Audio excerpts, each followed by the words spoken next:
How to conduct grand test.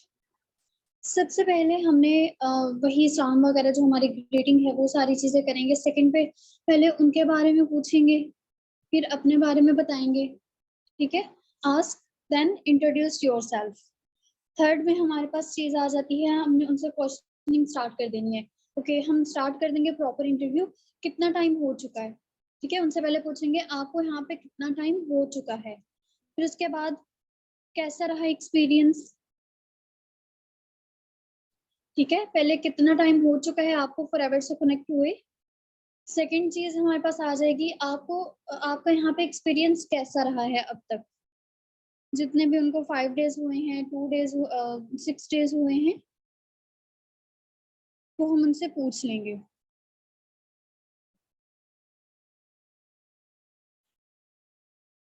Okay, इसके बाद हम उनसे पूछेंगे इफ आई से explain forever living products in short words, तो आप इसको किस तरह से एक्सप्लेन करेंगे। ठीक है, फॉरएवर के बारे में उनको बोलना है कि आप शॉर्ट वर्ड्स में उसको एक्सप्लेन करें।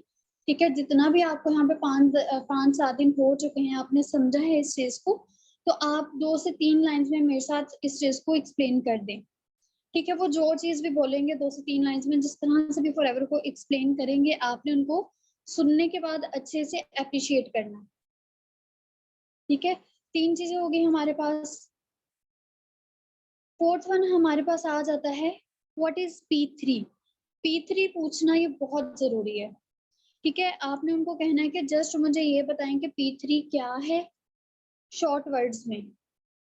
इसको एक्सप्लेन नहीं करने बैठ जाना आपने, P1 क्या है, P2 क्या है और P3 क्या है, क्योंकि डे 1 से जो है उनको P3 के बारे में बताया जा रहा है, तो P3 के बारे में बताना बहुत जरूरी है।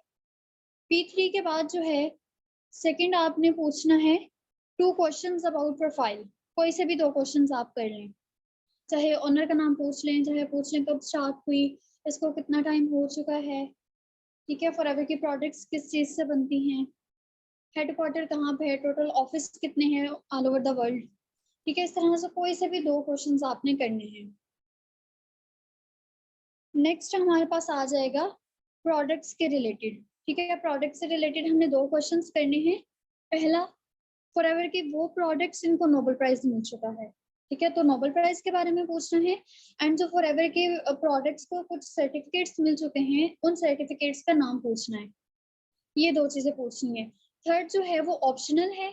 थर्ड जो क्वेश्चन है फॉरएवर के प्रोडक्ट्स को लेके, वो क्वेश्चन ये होगा कि आप कह सकते हैं ओके, जैसे आपने प्रोडक्ट नॉलेज देखा होगा, काफी अच्छे से ब्रीफली मैम ने एक्सप्लेन किया है प्रोडक्ट्स को, तो आप मुझे बता सकते हैं अभी तक आपने जितने भी प्रोडक्ट्स देखे हैं या खुद भी सर्च आउट किया होगा लाजमी आपने, तो आपको बेस्ट प्रोडक्ट कौन सा लगा।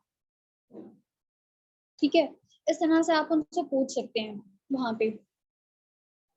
ओके, प्रोडक्ट्स के बाद जो है हम मार्केटिंग प्लान की बात करेंगे। इतना लिख लिया है, साथ के साथ पॉइंट्स नोट कर रहे हैं।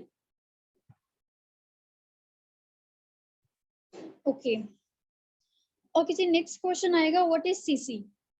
आपने उनसे सीसी के बारे में पूछना है और खुद एक्सप्लेन करना है बिजनेस करेंसी को लेके। ठीक है, सीसी के बारे में वो जो भी बताएंगे आपने पहले चुप करके सुनना है कि वो क्या बताते हैं। सीसी के बारे में जितने भी आप क्वेश्चंस करेंगे, पहले आपने ध्यान से उनका आंसर सुनना है, उसके बाद आपने एक्सप्लेन करना है।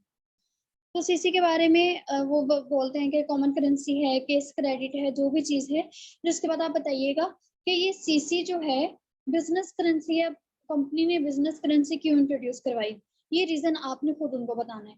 आप उनको बोलिएगा कि देखिए, आप उनसे बोलिएगा कि देखिए सर, सर या मैम, वेट में बताती हूँ।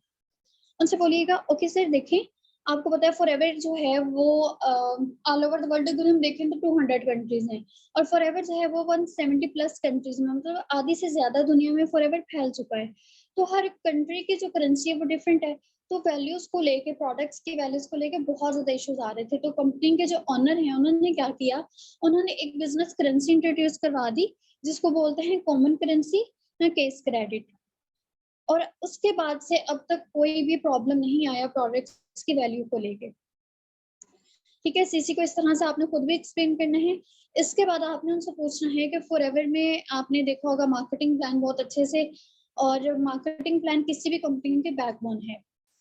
अब आपने वहां पे बहुत से लेवल्स देखे होंगे, आपने जितने भी वहां पर लेवल्स देखे हैं उनमें से बस 4 के नाम जो है मुझे बता दें। ठीक है, जस्ट आपने नेम्स पूछने हैं, कोई से भी वो बता दें, चाहे एंड से की 4 जो भी लेवल्स हैं उनका नाम बता दें, दरमियान वाले बता दें, स्टार्टिंग वाले बता दें, कुछ भी वो बता दें, ज्यादा उनको यहाँ पे एक्सप्लेन करने नहीं देना। इसके बाद जो है हम ड्रीम लेवल की बात करेंगे। ओके सर, आपको पता है कि फॉरएवर में एक लेवल है मैनेजर लेवल जो कि 120 सीसी पे होता है, उसको हम ड्रीम लेवल कहते हैं। आप बता सकते हैं उसको ड्रीम लेवल क्यों कहा जाता है?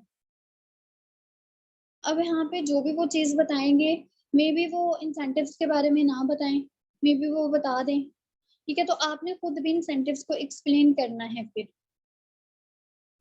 उसके बाद जो है नेक्स्ट क्वेश्चन हम करेंगे, चाहे आप सोरिंग मैनेजर के बारे में पूछ रहे हैं, चाहे फायर मैनेजर के बारे में पूछ रहे हैं, डायमंड फायर मैनेजर के बारे में पूछ रहे हैं, ऐसे कोई भी जो मैनेजर है, कोई भी जो रैंक है उसके बारे में आपने पूछना है।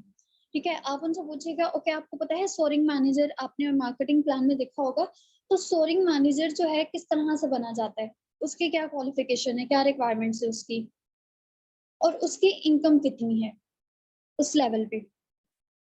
ठीक है, बस ये चीज आपने पूछनी है।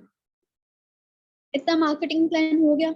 इसके बाद हम पूछेंगे ESBI मॉडल के बारे में। अब यहाँ पे उनसे बोलना है कि आप शॉर्ट वर्ड्स में एक्सप्लेन करें, बस कोई से भी के 2 से 3 लाइंस हो जाए जिससे ESBI मॉडल क्लियर हो जाए, इस तरह से आपने पूछना है। अब वो कैटेगरी के बारे में बताएंगे कि 95%, 5%। अब आपने यहाँ पे पूछना है ओके, आपने जैसे भी मुझे बताया कि एक जो है कैटेगरी में E और S आता है, दूसरी कैटेगरी में BI आता है। अगर वैसे नहीं बताते तो आप खुद ये चीज इनको लाजमी एक्सप्लेन करिएगा। कैश फ्लो क्वाड्रेंट को यहाँ पे एक्सप्लेन करना है कि 95% जो लोग हैं वो उनके पास 5% पैसा है, और बाकी के जो 5% लोग हैं उनके पास 95% पैसा है, तो ये क्यों है? आप यहाँ पे ये क्वेश्चन भी कर सकते हैं। इसके अलावा आपने ये चीज लाजमी पूछनी है कि आप इनमें से किस कैटेगरी की तरफ जाएंगे, कौन सी कैटेगरी आप चूज करेंगे। ठीक है, ESBI मॉड्यूल हो गया, इतना क्लियर है?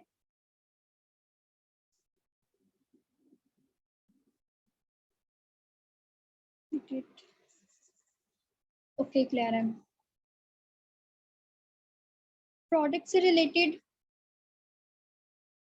प्रोडक्ट से रिलेटेड बस आपने ये पूछना है नोबेल प्राइज के बारे में, सील्स ऑफ अप्रूवल्स के बारे में। ठीक है, और आपको कोई प्रोडक्ट आपने देखा होगा, प्रोडक्ट नॉलेज, तो आप मुझे बता सकते हैं आपको सबसे अच्छा प्रोडक्ट कौन सा लगा। ठीक है, बस ये पूछना प्रोडक्ट्स का। ओके जी, इसके बाद हमारे पास आ जाता है, अब यहाँ पे ना थोड़ा सा उनके माइंडसेट को चेक करना है। ठीक है, आप इस तरह से भी बोल सकते हैं ओके ये सारी चीजें होगी। अब सबसे मेन जो हमारे पास क्वेश्चन है, सबसे जो मेन हमारा यहाँ पे इंटरव्यू का पार्ट है वो हम स्टार्ट करने जा रहे हैं।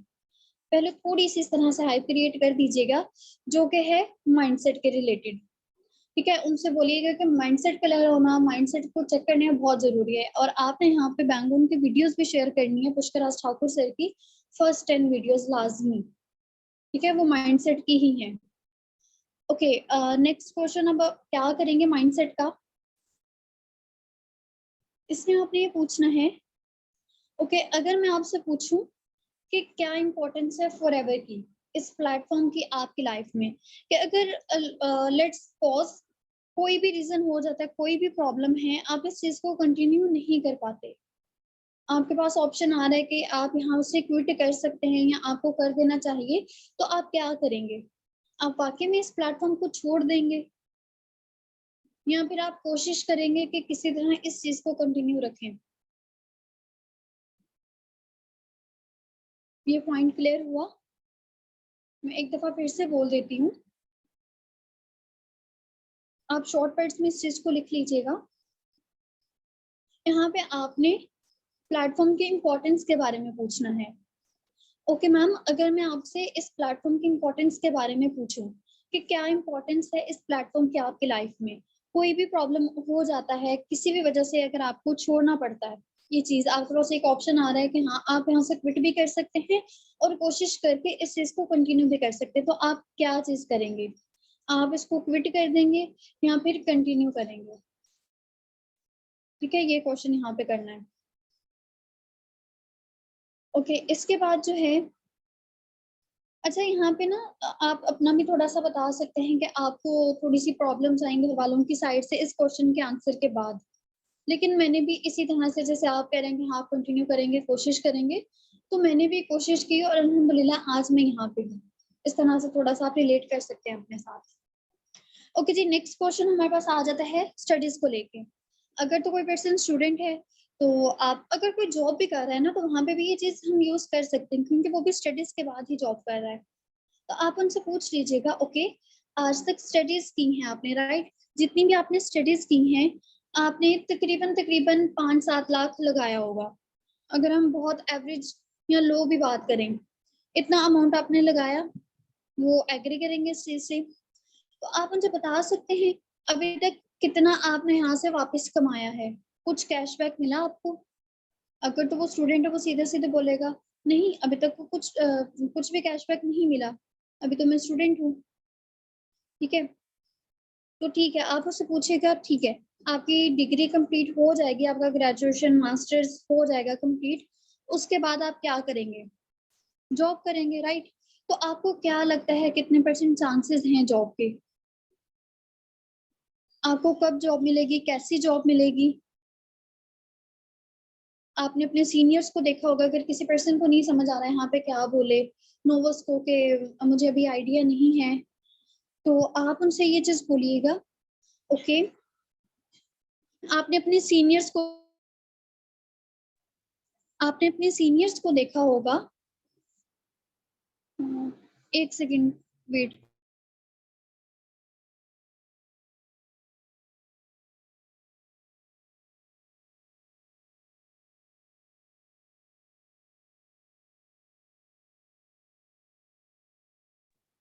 हाँ जी, ओके। ओके मैम, बात कर रही थी सीनियर्स की, हाँ। ओके, आपने अपने सीनियर्स को देखा होगा, आपने अपने कजन्स को देखा होगा, अगर कोई आपके ही फील्ड से है, तो आज वो किस जगह पे है, कितना रिटर्न वो यहाँ से ले चुका है, कितने पैसे कमा चुका है यहाँ से जॉब करके। ठीक है, इस तरह से आप पूछ लीजिएगा, उस बंदे को ये चीज क्लियर हो जाए। और फिर आप पाकिस्तान की इकोनॉमी की भी बात कर सकते हैं, जो करेंसी चल रही है हमारी। ठीक है, जो हालात चल रहे हैं, आप यहाँ पे उनको ये चीज क्लियर करें। और यहाँ पे एक पॉइंट वो लाजमी शेयर करिएगा, उनको बोलिएगा कि आपने मे भी देखा हो कुछ दिन पहले, 2 से 3 माह पहले हमारी जो गवर्नमेंट है उनकी साइड से एक वीडियो आया था कि पाकिस्तान में आप जॉब्स के बारे में सोचना छोड़ दें, अगर आपको कुछ करना है तो आपको ऑनलाइन बैठ के करना होगा, पाकिस्तान में जॉब्स नहीं है। और अगर हम अपनी जुबान में कहें तो हम यूं कह सकते हैं कि नापैद होने वाली हैं, और कुछ तो हो चुकी हैं। और फिर उनको ये चीज भी यहाँ पे मेंशन करें कि कुछ दिन पहले, कुछ माह पहले, बहुत से जो लोग हैं, बहुत से जो स्टूडेंट्स हैं, वो पाकिस्तान छोड़ के जा चुके हैं जॉब्स के लिए, अपॉर्चुनिटीज के लिए। और रिसेंटली जो है वो शिप वगैरह का, वो आप उनके साथ शेयर कर सकते हैं कि बहुत से लोग जो हैं वहां से भी जा रहे थे। तो ये हालात हुए पड़े हैं हमारे पाकिस्तान के। ठीक है, यहाँ पे पाकिस्तान की इकोनॉमी को लाजमी आपने डिस्कस करना है। और इसके बाद आपने फिर से पूछना है, ओके अब आप मुझे बताएं कि आपको लगता है कि आप जो जॉब करेंगे, मान लो आपको जॉब मिल गई और आप जो जॉब करेंगे वहां से आप अपने ड्रीम्स पूरे कर सकते हैं, यस या नो में आंसर करें। आपने उनको यहाँ पे एक्सप्लेन नहीं करने देना, जस्ट यस या नो का बता दें आप। ठीक है, इसके बाद जो है लास्ट पे सबसे इम्पोर्टेंट चीज, यहाँ पे अब हमने उनके मुंह से निकलवाना है इन्वेस्टमेंट का। ठीक है, यहाँ पे अब हम उनका जो है माइंडसेट बनाने जा रहे हैं इन्वेस्टमेंट का। अब इस पॉइंट को पहले ध्यान से सुन लीजिएगा और उसके बाद शॉर्ट वर्ड्स में लिख लीजिएगा आप खुद। ओके जी, यहाँ पे हम बिजनेस के बारे में ही पूछेंगे। ओके, जैसे भी आपने बात की कि आप बिजनेस स्टार्ट करना चाहते हैं, अगर वो बिजनेस का बोलता है तो ये चीज हम यहाँ पे यूज कर सकते हैं। अगर वो बिजनेस का नहीं बोलता, वो जॉब जॉब का ही कह रहा है कि वो जॉब ही करेगा, तो आप उसको ये बताइएगा कि ओके ये एक बिजनेस अपॉर्चुनिटी है फॉर एवर। ठीक है, अगर यहाँ पे आप बिजनेस नहीं भी करते, वैसे अगर हम नॉर्मली बात करें, एक जो ड्रीम लेवल है हमारा, जो हमारे ड्रीम्स हैं, वो आप मुझे खुद बताएं कहाँ से पूरे हो सकते हैं। जॉब करते हुए आप कर सकते हैं। आप यहाँ पे उनके टॉप 3 या टॉप 5 ड्रीम्स के बारे में पूछ सकते हैं। वहां पे होगा अच्छा घर, अच्छी गाड़ी। आप उनको बोलेगा 40-50 लाख का घर आप अपनी 20-25 हजार की नौकरी से ले सकते हैं, वो भी 25-30 साल की उम्र में। ठीक है, एक क्वेश्चन ये हो गया।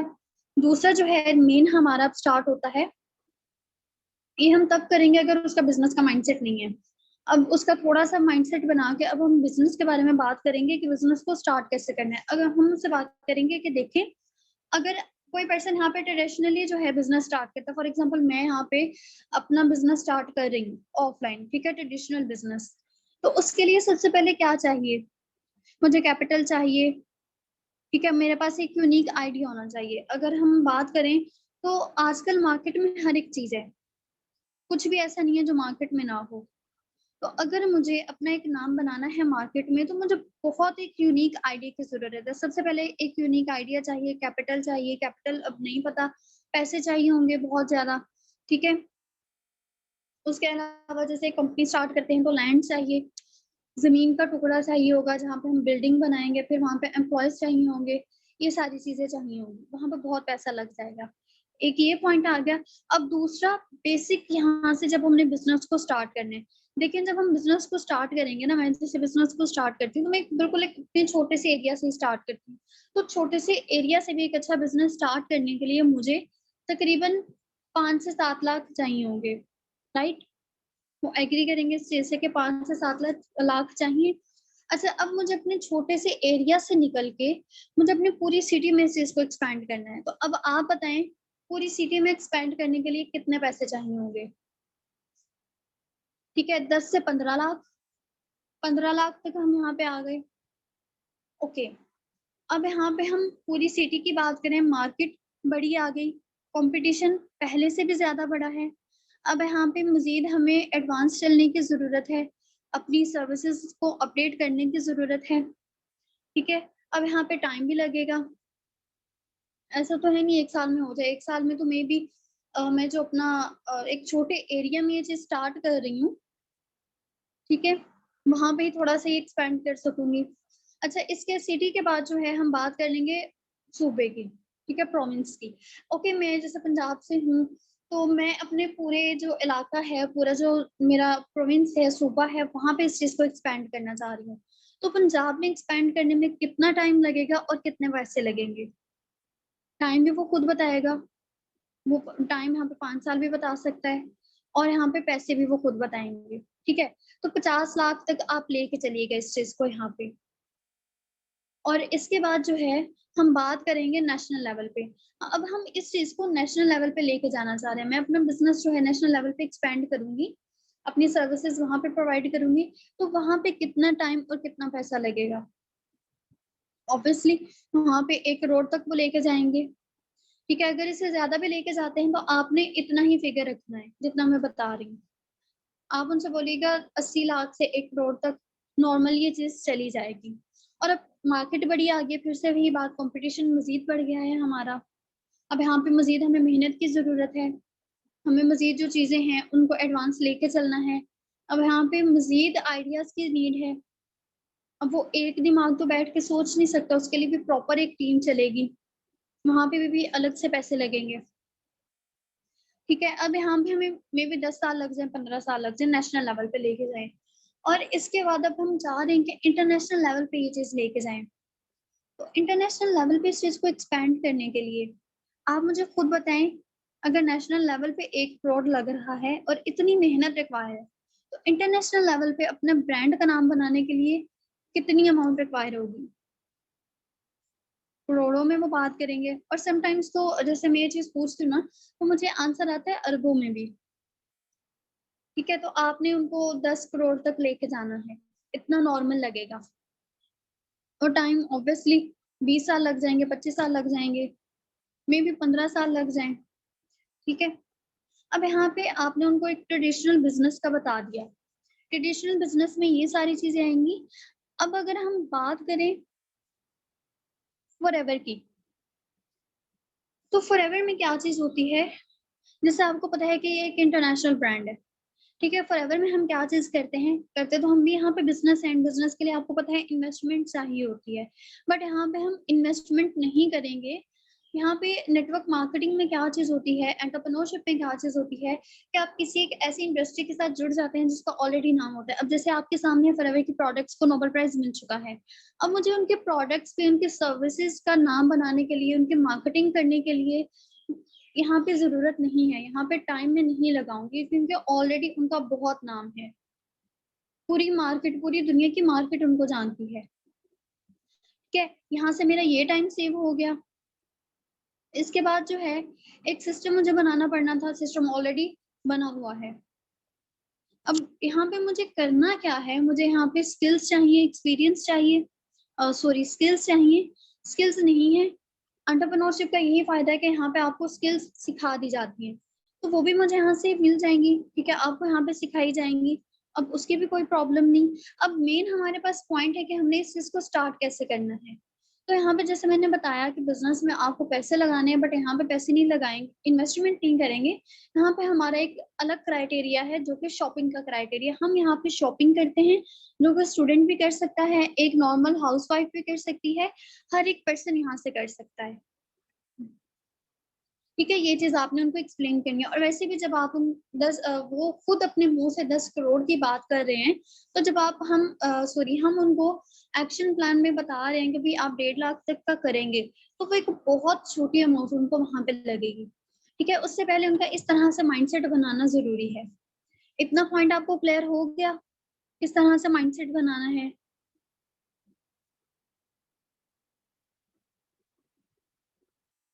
ओके।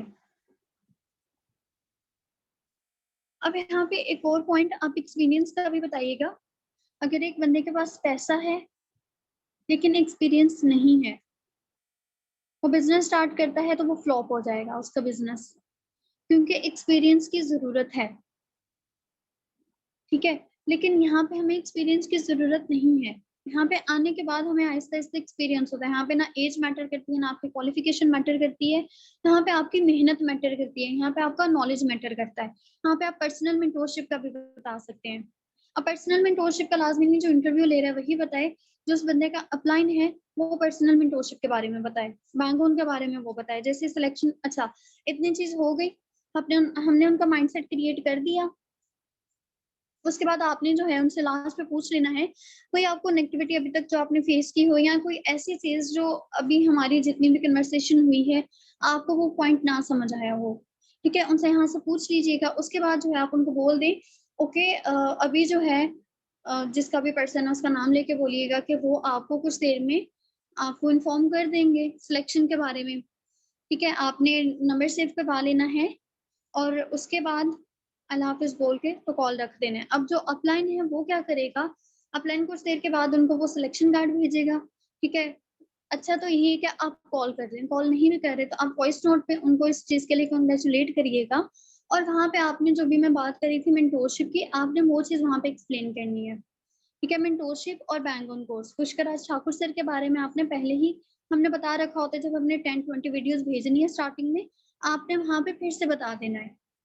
ठीक है, एक्शन प्लान के बारे में बताना है कि एक्शन प्लान आप वो वीडियो भेज रहे हैं या लिंक भेजेंगे, जो भी भेजेंगे, हाइप क्रिएट हो चुकी होती है इतना सब कुछ करने के बाद। तो आप उनको ये चीज बोल दीजिएगा कि देखिए आपका सिलेक्शन हो चुका है, अब एक्शन प्लान आपको मिलेगा। अगर आप इस चीज के साथ कंटिन्यू करना चाहते हैं तो सबसे पहले क्या शर्त है कि आपने एक्शन प्लान देखना है, टाइम पे देखना है, 1 सेकंड के लिए भी उस चीज को स्किप नहीं करना। और जो भी चीजें आपको समझ नहीं आती, एक्शन प्लान एंड होता है, आप कुछ देर के बाद आइएगा मुझसे डिस्कस कीजिएगा कॉल पे आके, मैं आपको सारी चीजें क्लियर करूंगी। ठीक है, आपने कॉल का भी उनसे पूछ लेना है, उनको बोल देना है, ताकि कोई भी प्रॉब्लम हो तो वो ना ब्लॉक करके जाए ना ही मीटिंग छोड़ के आए, क्योंकि आपने बोल दिया है जब तक आप देखेंगे नहीं आपको समझ नहीं आएगा। तो 1 सेकंड के लिए भी ये चीज स्किप नहीं करनी। ओके, अभी तक जितने मैंने पॉइंट्स बताए हैं सबके सब क्लियर हो चुके हैं? कोई पॉइंट ऐसा जो आपको क्लियर ना हुआ हो? ओके,